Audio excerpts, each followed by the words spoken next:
Thank you very much, and thank you to Maria for that really important opening for us, for all of us. This talk is based on work I've been doing on film and the way in which child migration generally, not just refugee children, is or has been essayed in film made by adults in particular. However, what I want to talk about today is films that I've been working on with younger people who have some kind of migration experience, first-hand migration experience, because a bit like Joe, I can't operate in a vacuum. I need to be talking to people, and if I'm talking about child migrants, I need to be talking with child migrants in order to get some feedback on what I think I see and what they think I might want to see. The project is called the Dorothy Project, after Dorothy in The Wizard of Oz, who was a bit of a child migrant herself, and the fieldwork has been conducted in Australia, China, and in Britain.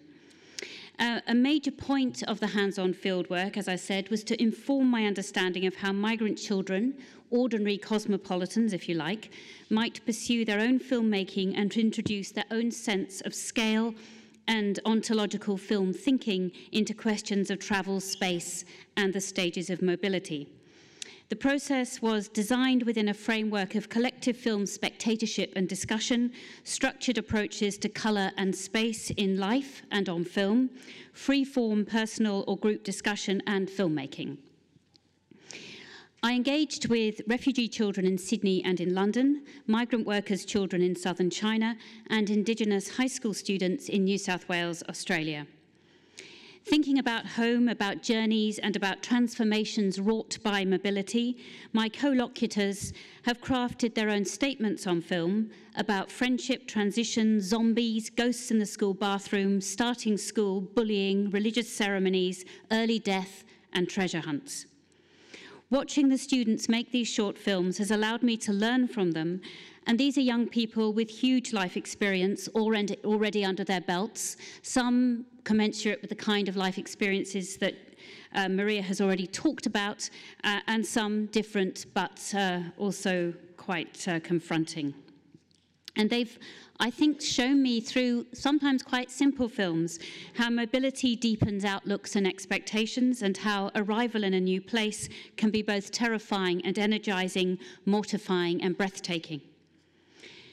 Now, the project work, as again, like Maria, was underpinned by current debates and practices in childhood studies, where theoretical discussions about children's subjectivity are increasingly nuanced away from the notion of children as perpetually innocent or passive, and towards an acknowledgement of complex and layered subjective states. Children's studies, especially in relation to mass media and globalization, address class, ethnicity, identity, and citizenship in the frame of competing intercultural expectations and in respect to cross-cultural, linguistic, and political competencies amongst migrants. And these insights derive from post-colonial inflected political critique and from a global, albeit Eurocentric, understanding of mutuality and risk. However, despite the fact that since the end of the world wars in Europe and Asia in 1944 and 1945, child refugees and child migration have become ever more prominent features of global and especially urban life, the topic has not been prominent in social inclusion and exclusion and cosmopolitanism and human flourishing. Jens Quartrup, as I expect you know, has pointed to the continuing conceptual homelessness of childhood and noted that the structural analysis, again, class, race, caste, ethnicity, gender, and so on, were all reserved for adults. Furthermore, where children's subjectivity has been discussed, it's often from the perspective of the needs and fantasies of the adult subject. Child subjectivity is invoked in the work of thinkers such as Foucault, Deleuze, and even Judith Butler to explain, prefigure, and reform the philosopher adult. Castaneda observes that working from one's own adult subjectivity to make claims about the child is fundamentally compromised by the fact that the child has been so consistently constituted as the adult's pre-subjective other. This observation is pertinent in that the use of participatory methods in revealing child perspectives on cultural objects and social practices is both a counterweight to the primacy of the adult subject and a valuable tool for developing a shared critical consciousness between adults and younger people. And again, this goes back to that last question, that we are also, all of us at whatever age and life point, working through, or we should be continually working through our own subjective state and responses and perspective as our child people younger than us. And of course, finally, there's Sarah Ahmed's cultural analysis of emotion as the impressions left by others, which I think also helps us think about our place in the research process.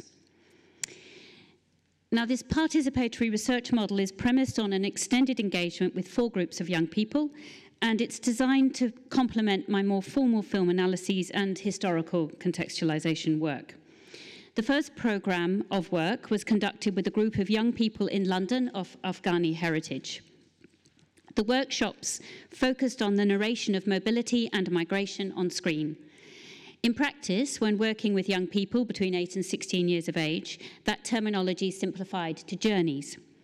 This allowed those who had experienced a variety of more or less turbulent or disruptive or extended journeys to share a language with their peers without having to divulge personal differences and experiences by dint of insensitive or voyeuristic categorization. When participants wanted to share personal stories, they had the opportunity to do so, either to the group or in one-on-one debriefs with a researcher, but it wasn't necessary. I mean, it was necessary if they wanted to do it, but they didn't have to do that. Indeed, it wasn't even appropriate to suggest that children who are now ordinarily resident in the UK or Australia are migrants first and foremost, as that might serve to re-establish any feelings of deracination or multiple belonging, which they may have been seeking to remediate. It's a long process, but you need support if you're trying to do that. An insistence on reifying migration also forecloses on subsequent experiences that they may want to bring to any process. So what we did seek to do was to valorize journeys as subjects of narration in film and to indicate that films with children or young people as key protagonists were as important and as complicated as any other kind of cinematic storytelling. The underlying premise in conducting the workshops was then not that all participants were simply migrants and therefore interesting, but that due to their exposure to migrancy and relocation, all participants could lay claim to a status of grounded, active and visceral cosmopolitanism which could afford insights and deepen everyone's thought. Now, the workshops were conducted on different timescales depending on the different participants' availability. In London, we worked through an Afghani Saturday morning school, and about 85% of the participants were born in Afghanistan or overseas, while a few had been born in the UK. They were self-selected from ages 8 to 16, and the 8-9-year-olds basically turned up because their older sisters were coming along, which didn't please their older sisters in both cases, but that's what happened. Meetings took place at the school, and participants were excused their ordinary Saturday classes to attend. In the first weeks, we worked on building a shared vocabulary and a visual database of film segments, so that's films already made about some kind of migratory experience or travel experience. We discussed space, colour, emotions, journeys, using screenings, reference grids, so free matching colours to places and emotions, and which are kind of elicitative process so that you can start thinking in colour and thinking in space, and camera exercises. And we asked what colours evoke or indicate what emotions, how long is a journey, are all journeys physical transitions from one place to another, are there journeys that are more about the self, about growing up, about changing direction? How does space work on screen, and how can one work with small spaces to show greater truths about feelings and events? Now, with this group, we had a sort of library of films that we would take along and let the students think about which film they might want to watch. And in this group particularly, we watched Rabbit Proof Fence, which is an Australian film from 2002. About stolen Indigenous children who had mixed parentage, an Indigenous mother usually, and a white father who were taken from their mothers. And this practice went on from the early 1900s right through until the 1960s in Australia. Not always in the same way, but the same sense of, theft, really, child theft. This film is based on the story of 3 girls who in 1932 escaped the Moore River Children's Camp in Western Australia, which was a detention centre for children with some white parentage. The children were basically trained in agricultural and domestic labour, and then they lived much of their lives in semi-slavery, in the sense that they were only trained for that. They weren't properly educated. Now, these girls evaded their captors for several weeks to reach their home in the far north of the state, which is a very, very, very long way. And the sequence that we watched first concerned the decision to escape the girls' first successes in avoiding capture. The film's tones are blue and brown in these scenes, portraying a landscape that's very beautiful, but also a demandingly tough space that the girls need to make their friend if they are to survive and move safely across it. The tracker, an Aboriginal man, uses his understanding of the country to follow their tracks and try and capture them. They, in turn, use their intuition and their own in-country intelligence to avoid him.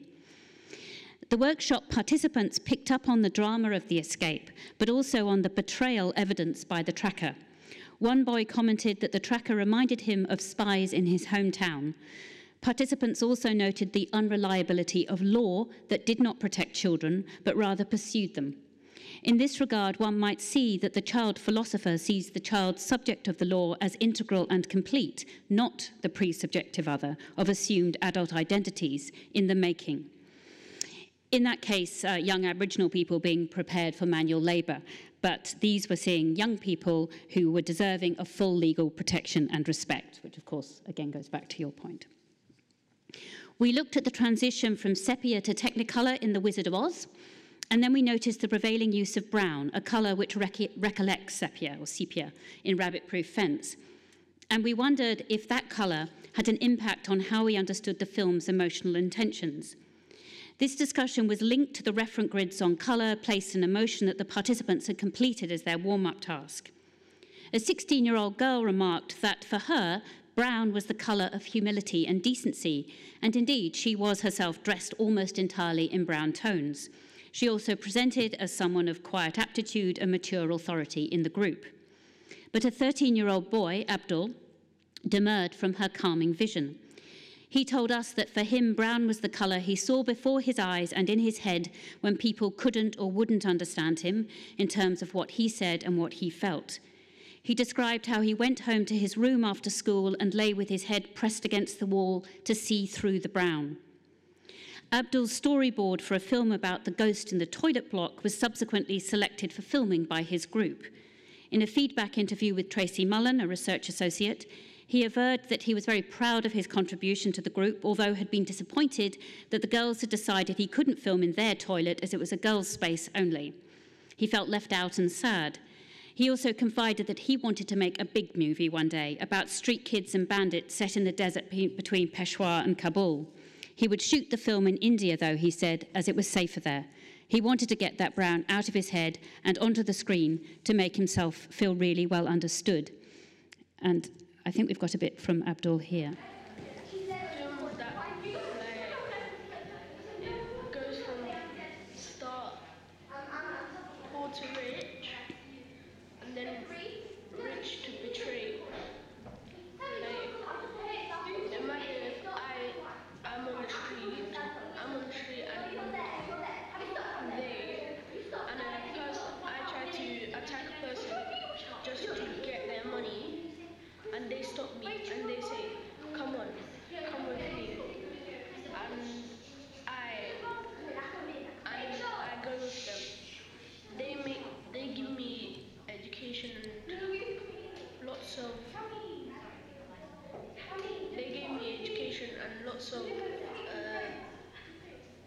Advantages, but then when it comes, they betray you, saying that I'm not your father, you're just a street child, and so they become the evil guy, the enemy of yours. If you were making this film, where do you think you might make it? I might make it like somewhere where it's a little deserty and it's poor. Like India, they've got a lot of rubbish around there, and they've got a lot of poor people. Or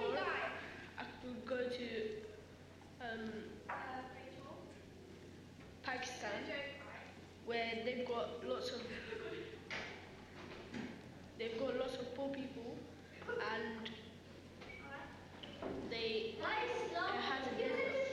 Where are your family from? Afghanistan. Would you not consider making it in Afghanistan? I would, but whenever it's like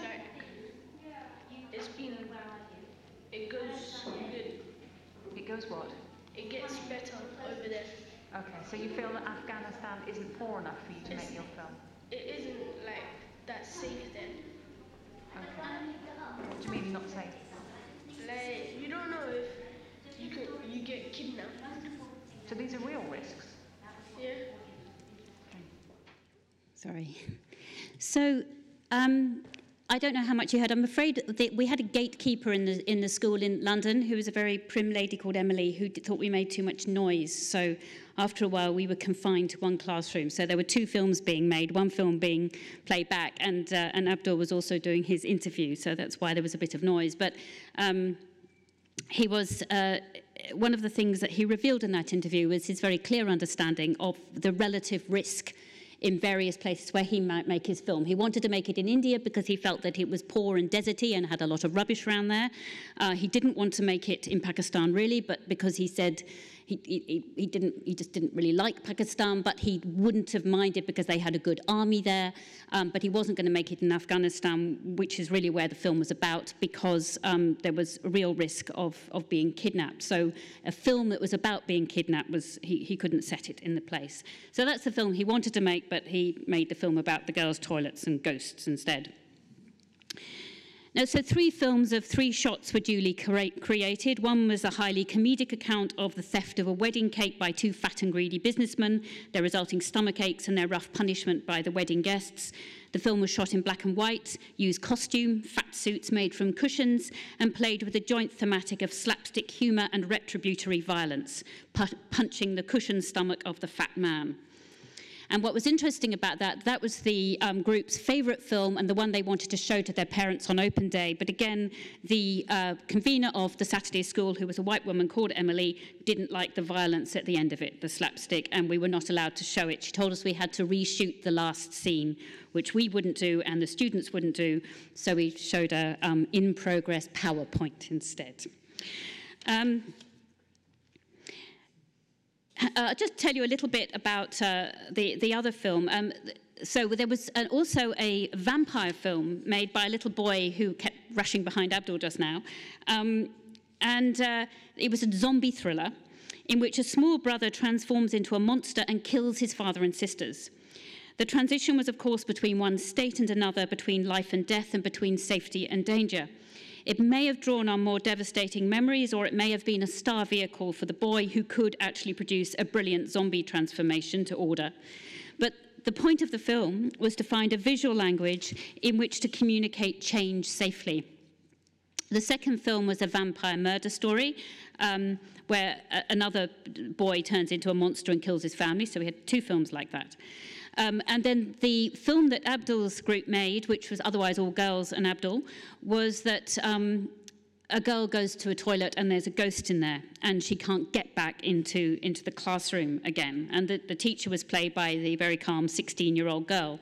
And the dynamic was very different from the wedding, where the older boys took the best roles and spatially and technically controlled the dynamic of the narrative action, also taking the roles of director and camera person. And they chose relatively open locations outside the classroom, the corridor and landings of the school, and they created sequences with fast entries, energetic action in the frame, noise off screen. And indeed, that was their approach that resulted in our entire project being disciplined by the school's director, and we were all confined subsequently to the classroom. So what did we learn from this first set of workshops? Well, first, that the use of mainstream genre in interpreting a narrative task, the journey, was important. Imagining the challenges as monsters or cartoonish villains indicates a sensibility that brings together personal and emotional experience with global modalities of narrative.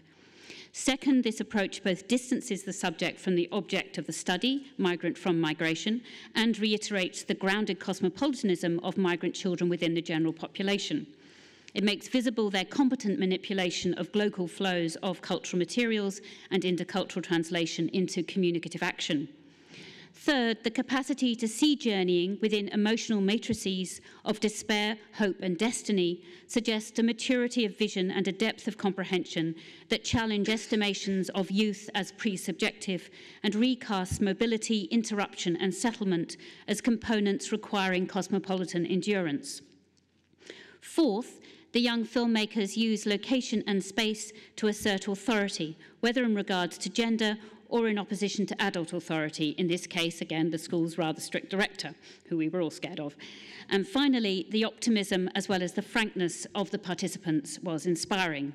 One young man said, "We learn that a journey isn't just moving from place to place, it can also be about making friends or starting something new." The second round of workshops took place in Fairfield, Sydney in 2014. Several of the participants had arrived on the Australian refugee programme over the previous 2 to 3 years and were operating in a second or third language. Places of origin included Sri Lanka, Syria, the Pacific Islands, Europe, India, Southeast Asia, China, Lebanon, and Iraq. The workshops took place in normal school hours, which was because of the very good, positive attitude of that particular school to reinforcing concepts of agency. The students saw a similar range of film sequence, and they also completed the colour reference grid and the group discussions on emotion. Now, this was the only group in which black figured dominantly as a descriptor of place, and because of that, it deserves report. In a short essay by the Australian author Richard Flanagan, he recounts a series of meetings with Syrian refugees in camps in Europe and Lebanon, and he also notices that children are making drawings in black.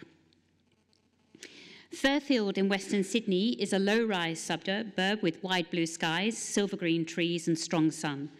The subject matter of their films was, however, less joyful. In Without You, the soundtrack consists of classical music, Arabic music. The visuals begin with shots taken from photographs of a highly decorative and beautiful Lebanese building in colour. They couldn't tell us what building it was, but they cut it out from a magazine at home. And this shot cut to another magazine picture of the Sydney Opera House in monochrome. The next pictures were of aeroplanes, Air Oman and Middle Eastern Air, which is Lebanon's national carrier. The latter was a photograph that came from a family scrapbook. And then the final scenes of their film were live action. 2 people, you've got them here, sit on the curb and sob. They then walk down a path away from us hand in hand. And the final scene is the revealing scene of the film, as the same 2 people waving goodbye to 2 others on the steps of a house. So the whole 3-shot sequence, or 3 movements in that short film, was a deft and moving portrait of the swiftness of air travel set against the lingering pain of losing family.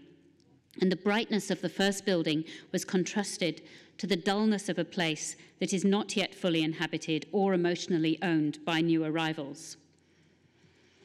I'll stay with these girls.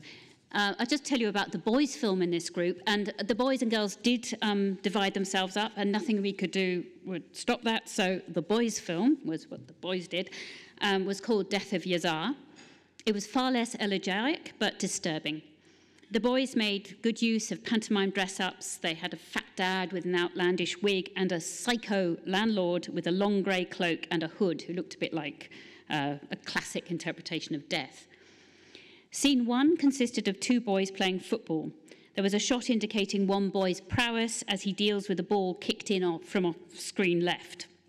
Then they hail their father, who's come to watch them play, but immediately shout a warning as the psycho landlord appears in the background and kills the father for non-payment of rent. The film is organised with intertitles and was stylistically in the realm of silent movies and high melodrama. The adults are present only in their costume's strangeness and an emotional register of indecipherability. Death of Yazar does not include the intense and realistic crying and sobbing of the girls' films. It does, however, portray sudden, random death and an irrational enemy. And in all of their 4 films at Fairfield, there was a focus on loss, separation, and uncertainty. Now, another set of workshops took place in a different school in Sydney with a different demographic and a more specific and nationally located category of migrant. It was a girls' Catholic boarding school which offers scholarships to children of Indigenous identity who travel to school from country areas and elsewhere in the metropolitan region. So there are country girls from New South Wales and Queensland, and they're all boarders. They come from socio-economically disadvantaged Aboriginal communities of Walgett, Temori and Burke, as well as Wagga Wagga, Taree, Tamworth and the Central Coast. There are also a couple of girls from Sydney itself. Now, in their films, it was interesting because really they all focused on the school and the experience of boarding.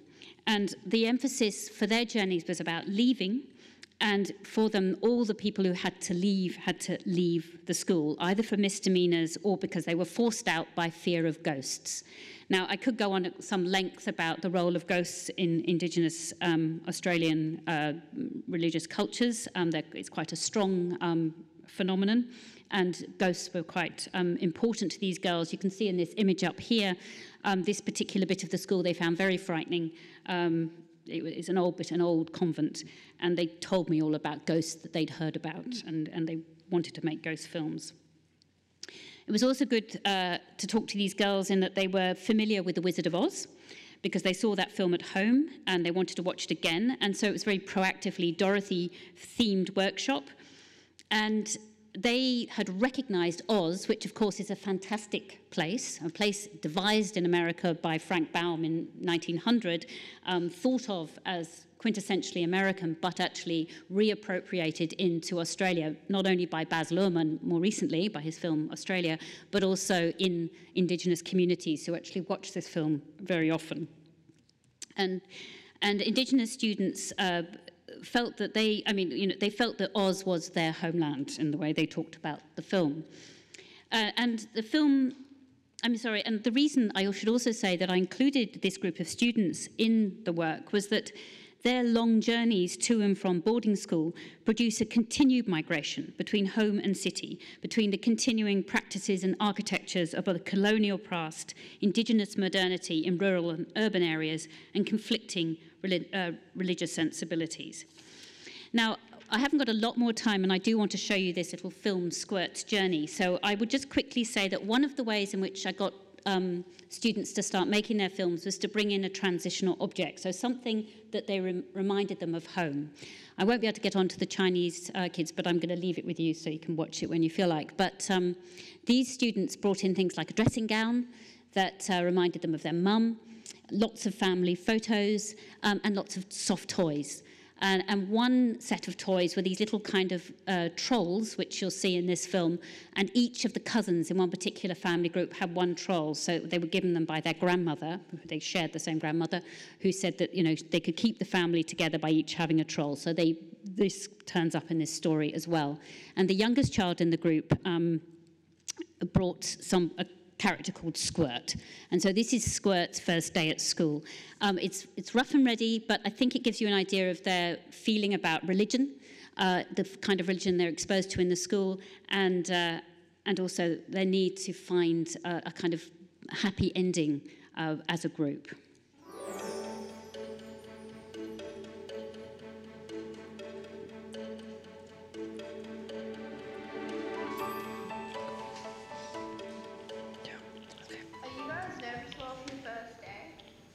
No, I'm really excited. Yeah, same. What about you, Squirt? I don't know. I'm feeling really nervous. Okay. There's no need to be nervous, Squirt.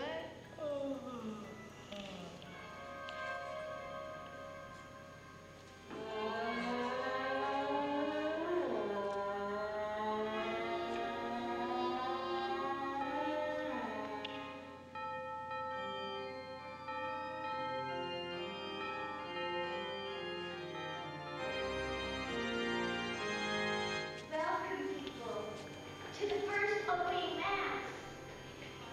Please join us in singing the first opening hymn.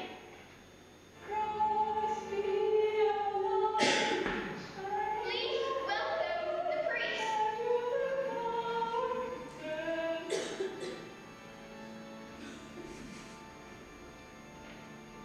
Children, settle down, as we listen to God's word in his mighty temple of worship. Amen. May we take the sign of the cross in the name of the Father, and of the Son, and of the Holy Spirit. Amen. Now, why don't we listen to the Gospel of the Lord according to Luke?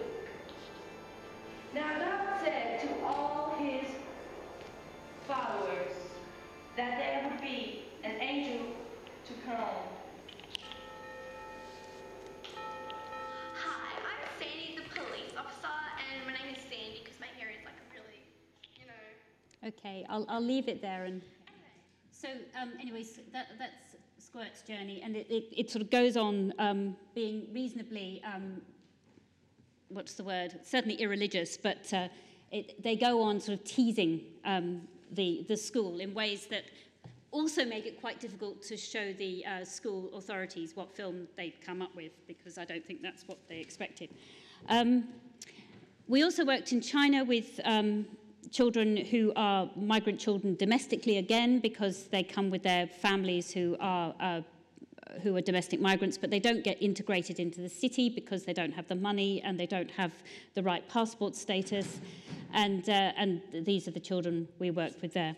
So overall, the work with young migrants endeavoured to elicit insights from a wider and ontologically flattened research field through an action-oriented research programme of workshops, discussions and feedback opportunities. The children and young people report through film of seeing themselves in place and out of place, safely at home and yet suspended on the fringes of civility. They ask us to watch zombie films and to think about transformations which are dangerous, horrifying and endlessly repeated by the very nature of the virus that produces death without erasure and life without breathing.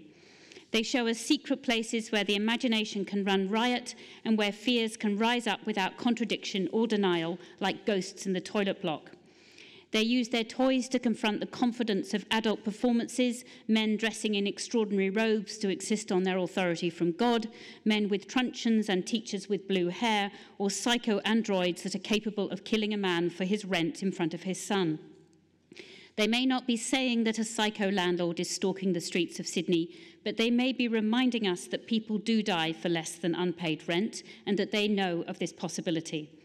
They also tell us stories about restricted opportunities, cities that are too unfriendly to enter alone, that was mainly the Chinese children talked about that, and greedy societies that rub up against socio-cultural behaviours in ways that produce slapstick comedy over the loss of a wedding cake. Thank you.